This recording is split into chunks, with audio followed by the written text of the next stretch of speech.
everyone, my name is Kat from Vegan Diver Kat, and today I want to talk to you about the Australian bushfires. As many of you know, Australia is on fire right now.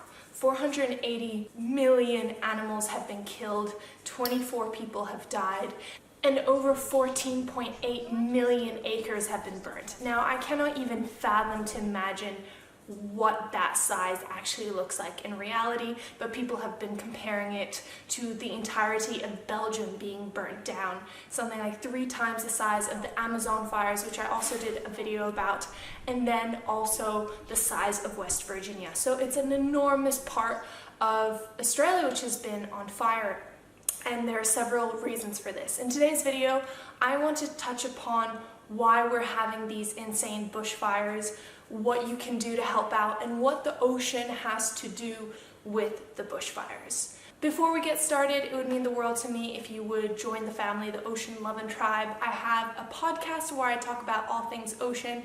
You can join the Ocean Pancake Facebook group as well, and if you want to help me on this journey to continue doing the videos and helping our oceans by doing cleanups and research and things like that, it would mean the world to me if you would become a Patreon or get yourself a Plastic is the Killer t-shirt.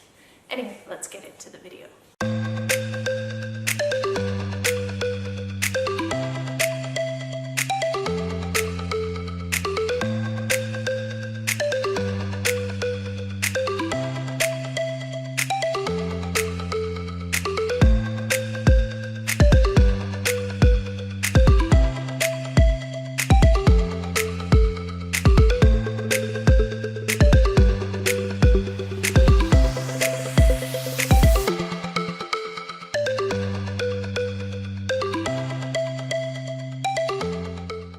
Here in Australia, summer season is usually associated with bushfire season. It's quite normal, and every year we experience bushfires. Typically, most of these bushfires are prevented by doing backburning in areas, which apparently hasn't happened as it should have due to a few reasons, but I'm not going to get into that.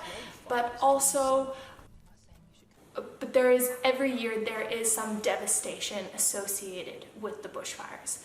Unfortunately, this year it has been the hottest summer on record so far, where we actually broke our previous world record of heat in Australia. On the 17th of December, it was 40.9 degrees on average, maximum average temperature in all of Australia. I remember that day where I live, it was about 46 degrees, and then we broke it yet again on the 18th of December 2019, where it jumped up to, I believe, 41.3 or something like that. Now, this is not normal. Along with the prolonged drought that's been happening the past 3 years with minimal rainfall in the wintertime, since the air is drier and there is not as much moisture in the air, it is also minimized any of the cooling factors. So fire spreads faster. There's also been really strong winds, which makes the fire spread more.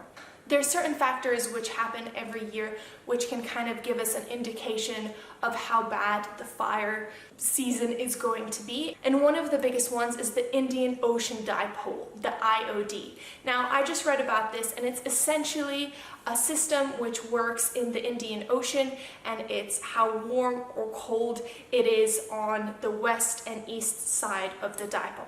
Now, when it's neutral, this means that basically the difference isn't that big between the hot and cold, west and east, and there is just a light westerly wind blowing from Africa to Australia. When it is a very strong negative Indian Ocean Dipole, this means that the hotter water stays around Indonesia, it concentrates around Australia, meaning the winds are much stronger westerly. So whole heap of wind is pushing the clouds over the Australian continent, which causes more rainfall and typically wetter summer. For any of you guys know who remembered the 2010 floods in Brisbane, or then the 1974 floods, really bad, and this was associated with this negative IOD, so a lot more rain was coming into Australia. When the IOD is positive, this means the opposite is happening. Now the winds are shifting easternly, so they're pushing the clouds away from Australia towards Africa, and that means there is less rainfall than usual in Australia. Often these things are also correlated with the El Nino and the El Niña. So when the El Nino is happening, there's much less rainfall in Australia. We have that positive IOD pushing away the rain clouds, and that is what we're looking at this year. Now, the shift between negative and positive is usually 3 to 5 years. Now, the reasons that the fires are particularly bad this year is the BOM, the Bureau of Meteorology here in Australia, thinks that the IOD has been slowing down in its process. So while we should be seeing that shift back towards the westerly winds bringing along the rain, we are not getting that as much. So due to the IOD, due to the other factors that are happening in terms of the general drought, the increasing temperatures, we are experiencing a much drier and hotter time, which has increased these fires.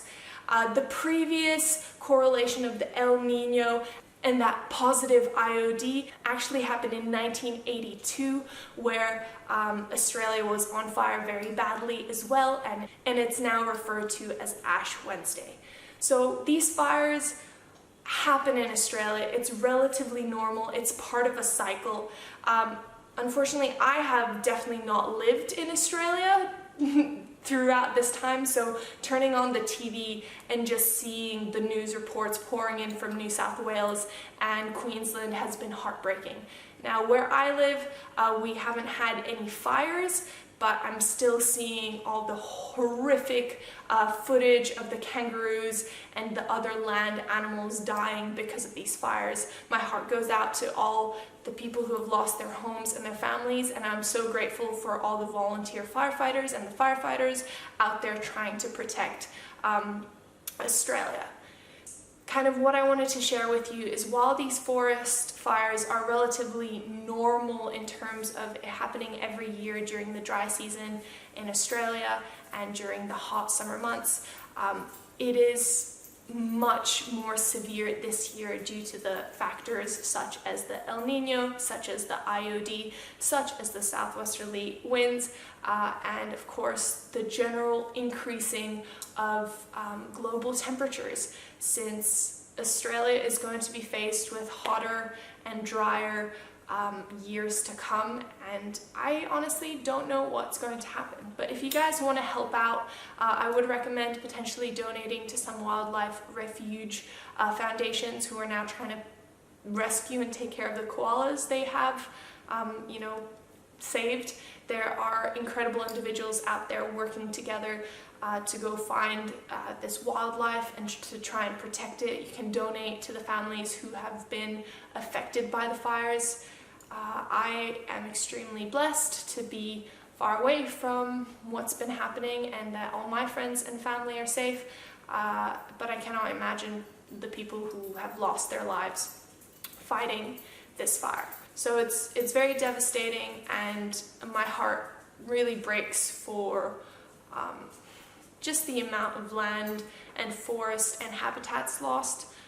And they're really saying that due to the extent of land that has been burnt, we really don't know what the future of koalas, or in general the habitats of the Australian wildlife, is going to be. Only this summer alone, due to the massive heat waves, they have seen millions of animals die, whether it is fruit bats or flying foxes, which are these big bats in Australia, because they simply cannot live in such high temperatures. I think it's over 35 degrees, and that you can see the map of Australia. It's literally red everywhere.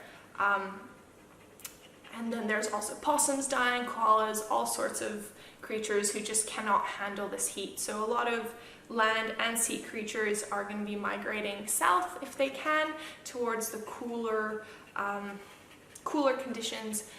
But yeah.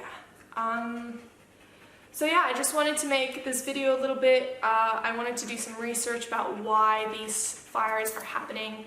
And yeah, while it's normal part of Australia, it has also definitely been increased by the drought conditions and climate change. So if you guys are looking for a way to help on top of potentially donating to these causes, you can just slash your carbon footprint. So whether that is eating less meat, carpooling, using renewable electricity sources if you can, buying less, reduce, reuse, recycle, your carbon footprint from flying, from buying tropical foods, it all counts towards the emissions. So I think together we can